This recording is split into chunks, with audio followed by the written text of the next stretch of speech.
Take out your Bible, please. Turn to the 6th chapter of the book of Ephesians, beginning with verse 10. We've been involved in the study of the armor of God. The things and the qualities in our life that God gives us in our battle with Satan to help us to be successful. Apostle Paul, when he writes this, is in prison. Actually not prison, he was kind of in house arrest as we understand it.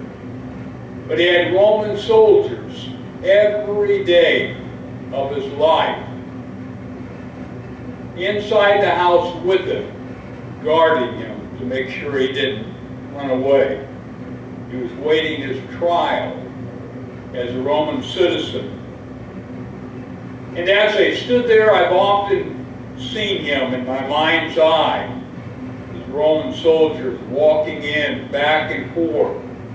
And he looks at their armor. And he thinks, this is just like a Christian. We have to have armor to fight Satan spiritually. Then he begins to talk about this armor. And that's what we've been talking about. But I want to review it with you. Look at verse 10. Finally, be strong in the Lord and in His mighty power. Put on the full armor of God so that you can take your stand against the devil's schemes. For our struggle is not against flesh and blood, but against rulers, against authorities, against powers of this dark world, against spiritual forces of evil in heavenly realms. Therefore, put on the full armor of God, so when the day of evil comes, you may be able to stand your ground. And after you have done everything, stand. Stand firm then, the belt of truth buckled about your waist, with the breastplate of righteousness in place, and with your feet fitted with the readiness that comes from the gospel of peace. We've talked about the fact that, as Paul points out, our battle is not like the battle of the Roman soldier who pulled out his short sword and fought hand-to-hand combat physically. Our battle is a spiritual one. But our implements, the things that help us win this battle, can be compared to the Roman soldiers' implements. We talked about the belt of truth, the belt, the very first thing that a Roman soldier puts on. Big, wide, leather belt, everything attached to it. We talked about the breastplate of righteousness last Sunday. And the fact that it protected you because in the hand-to-hand combat, the breastplate of the Roman soldier, sooner or later somebody's going to get a stab in. Cut you in the arm, cut you on the shoulder, cut you in your leg. You can go on.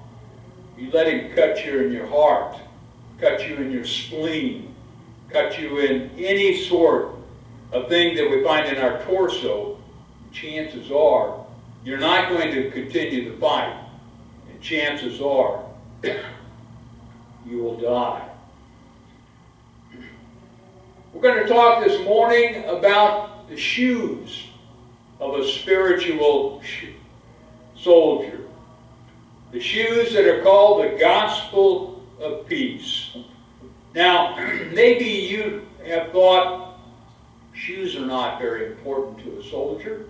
Doesn't matter, excuse me, what he has on. But shoes are important.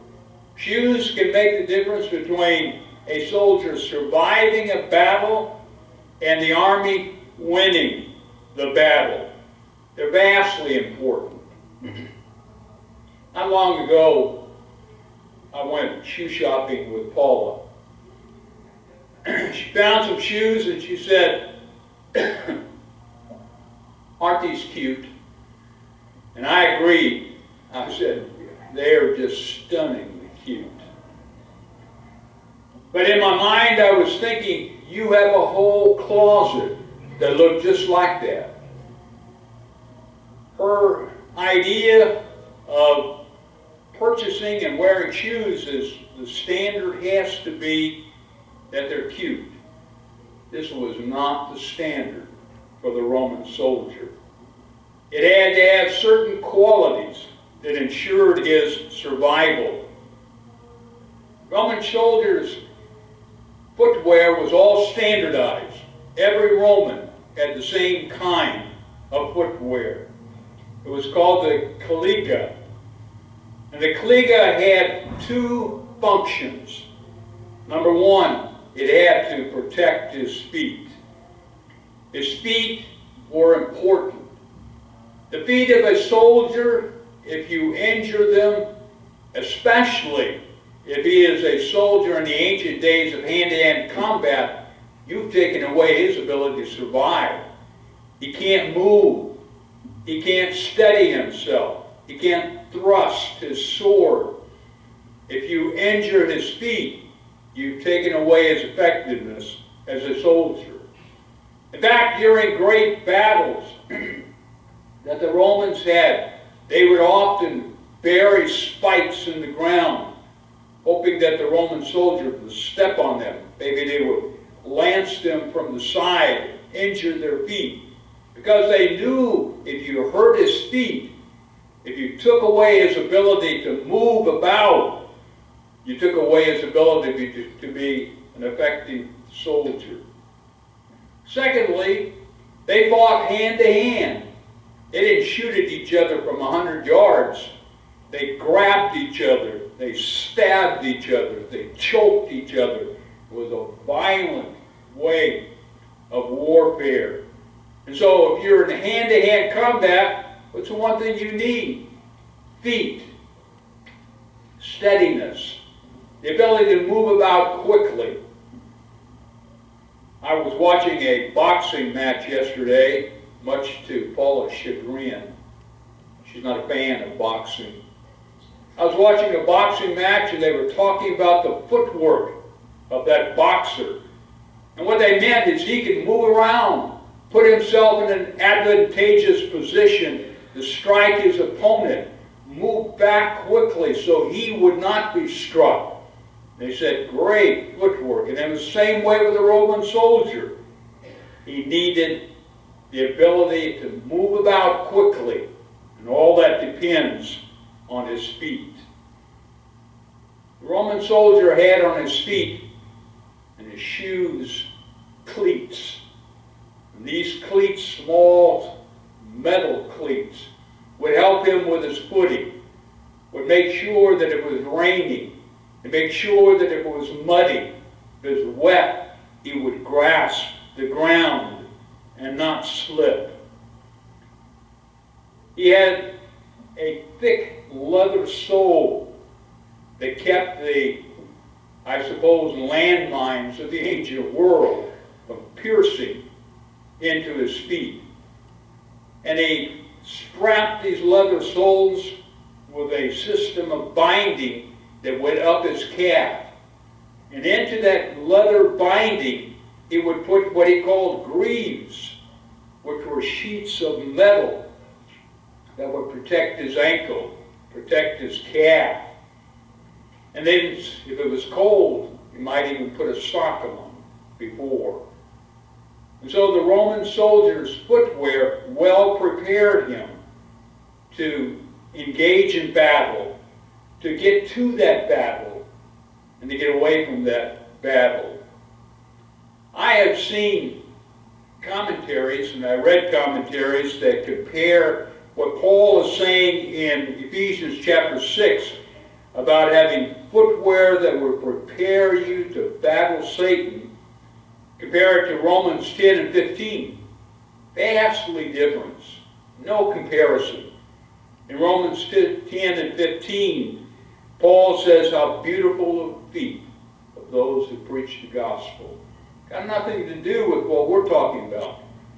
It is true, you are a beautiful person if your feet take you to the life of someone else and you might help them in their spiritual life.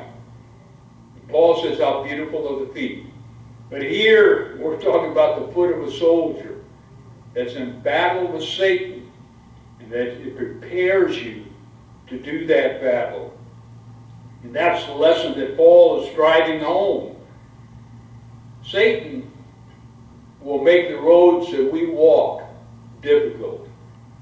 If you are at war with Satan, which is what a Christian soldier is, he is going to have landmines, spikes, roughness for you to traverse as you move about in life. It's going to be a rocky road for you, spiritually speaking.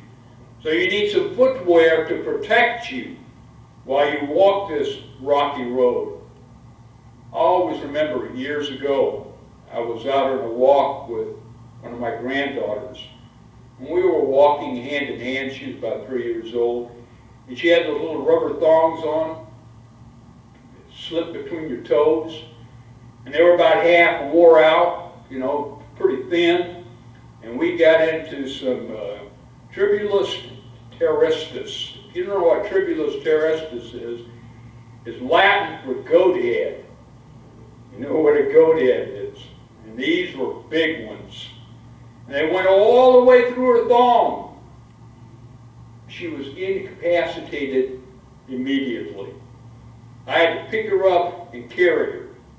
We had to sit down and talk about the horrible event she had been through, pick out the goat heads from her rubber thong.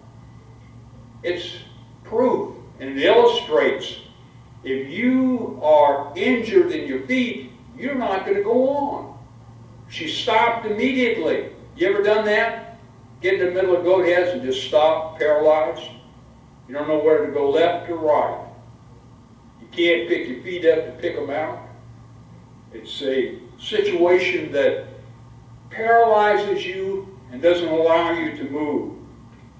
That's the situation that you can get into as a Roman soldier and as a Christian if you get on the wrong road. Roman soldiers' footwear was perfect to protect his feet, to allow him to do battle, to allow him to secure himself. Romans fought in phalanxes, and we talked about that. They hooked their shields together in the initial part of the battle, and you ran into each other, beating each other with the swords. And oftentimes in the phalanx, you had to steady yourself so you wouldn't be pushed backwards. And the cleats on the bottom of his shoes allowed him to do that. Christians need the same thing.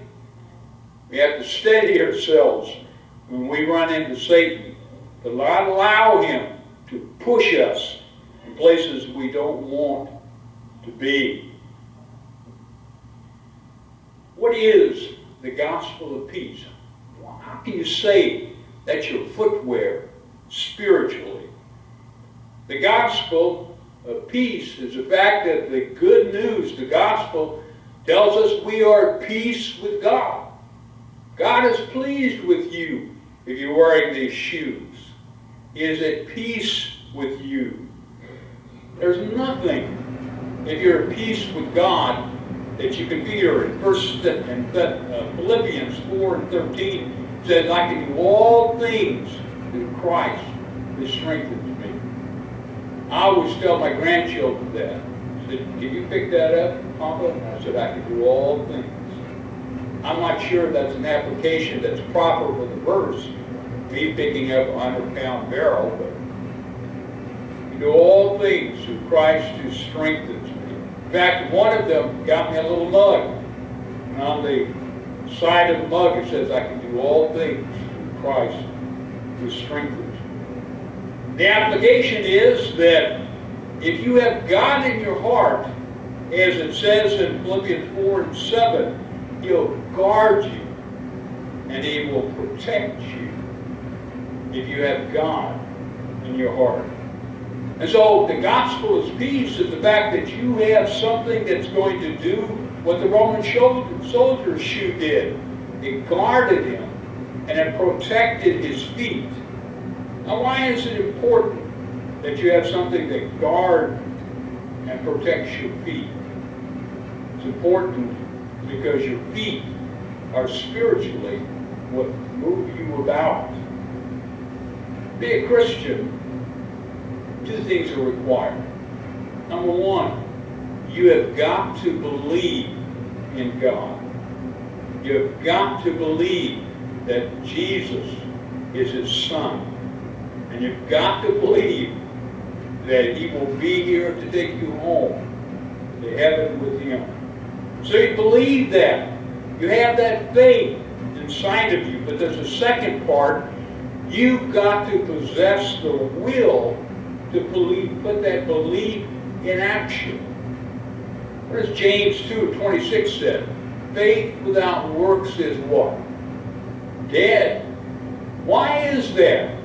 Because I can have all kinds of faith in something, but if it doesn't give me the strength and the will to act on that faith, it doesn't mean anything. Edmund Burke, who was a famous Irish statesman, talking about that nobody would stand up and fight. He said all that's needed for evil to triumph is for good men to do nothing. You can be a good person. You can have all the faith in the world. But if it doesn't make you, if it doesn't move you to act on that faith, it means nothing. The Bible in Philippians 2:13 says, for it is God who works in you to will and to act. He's working in us. So what does He want us to do? To have the will to do what? Act. To carry out something.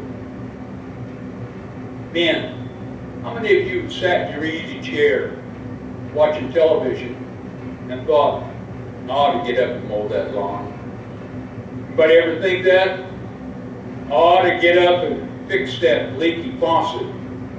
I ought to be doing something. But here I sit. Why? Because I just don't have the will. I know what the right thing to do is. I know what a person ought to do, but I just don't have the strength to do it. Men aren't alone. How many women have sat and said, I ought to be mopping that floor right now? Anybody ever said that? I ought to be doing the laundry. I ought to be folding those clothes up. But I just don't have the will. And we learn it early. Young people, you ever sat watching television and said, I ought to be doing my homework. I ought to be cleaning this filthy room up before my mama comes in here. But I just don't have the will to do it. You see, what a soldier's feet are, what it enables him to do, to move about, to be successful in battle, is what the will is to our spirit. If we don't have the will, if we don't have the feet, if we don't have the gospel to protect them, then Satan is going to take us. We can't move. We can't position ourselves. We can't fight. We can't defend ourselves. We have a will and we know what's right to do. We just can't implement it because our feet are injured. Because we've taken the gospel off of our feet. Years ago, I went on a pack trip with a friend. We packed back at the backcountry of Yosemite. And we were coming out from at the end of the leg of our pack trip, and we stopped by a lake. And we had the horses done, and we were eating dinner, and there was another group of people on the other side of the lake who were backpackers. And this girl came around to visit us, and she was talking about the horses, and she liked horses. And I noticed she had some moccasin type things on her feet, and she was limping, she was walking. So I asked her, did you hurt your ankle? Did you hurt your feet? And she took her socks off, and I have never seen such blisters in my life. They were awful. And she was talking, she said, it's been terrible. I've suffered so much. Because, she's backpacking, so she has a pack and she has her shoes on and she's walking in unlevel ground. And she had a long way to go to get back to where she had come from. And I really had compassion for her. She said that the previous 2 days they had only traveled just a very short distance because of the pain that she was in. And so I offered, I said, why don't you, we'll separate out the pack and the horse, and you ride this horse, and we'll take you to your destination, which just happened to be where we were going to. We'll take you there, we'll drop you off, and then your husband, can catch up, backpacking, catch up to us, and that way you won't have to suffer. And she said, would you do that, Iris? Thank you so much. She went around and talked to her husband a little bit, came back, and I said, we're going to leave about 7. She says, my husband says, there is no way I'm going to put my wife on a horse and 2 men I don't know and send her off into the woods. Not going to happen. Said, I'll carry you on my back if I have to, and your pack. Well, I understood that. I don't know that it was the right decision, but I understood it. And it illustrates perfectly the point I'm trying to make this morning. And that point is that if your feet are injured, you're not going anywhere. And spiritually, your feet are the will that you have to act, to move. And if someone injures that will, takes away that will from you, you're not going anywhere. If you find yourself in a situation where you know what's right to do, spiritually speaking, I ought to get up and go to church this morning, laying there in bed, but I just can't. I just can't do it. My friend, what has happened to you, you've taken off the gospel of peace. You've taken off the shoes, spiritually speaking, that God gave you to wear. And you have lost the will to walk the walk that you know you ought to be walking. Where are you in your life? You got to ask yourself that. If you abandon the gospel of peace in your life, your feet are going to be injured. You're going to know what's right to do. You're going to know which way to go, but your feet are just not going to be able to take you there, spiritually speaking. I think about that. I think about somebody who knows what the right thing to do is, but just won't do it. And I think on Judgment Day, what's God going to say? What defense do you have? I knew the right way. I knew what I had to do. And I just didn't do it. And I think about verses like Luke chapter 13, verse 42. They asked Christ about this. He told them a story. He told them a story about a master who had a servant. And the servant knew what the right thing to do was, but he just chose not to do it. This is what Christ says in verse 42. That servant who knows his master's will, does not get ready, does not do what his master wants, will be beaten with many blows. That's a hard thing. That's tough. But the fact is, if you meet God on Judgment Day, it's not going to be pleasant. If you're in the position of having taken off those gospel shoes and lived life where you knew what the right thing to do was, but just didn't have the strength to do it, I would encourage you, put back on those gospel shoes and start walking the life that you know you ought to walk. There are people I know this morning that haven't even become a soldier of Christ. To become a soldier of Christ, you've got to accept Him in baptism. You know, all these implements of armor, spiritually speaking, you begin putting on to prepare yourself to walk the Christian life. If you're one of those people, you need to put back on those soldier's sandals. We urge you to do that this morning, as together we stand and sing the invitation song.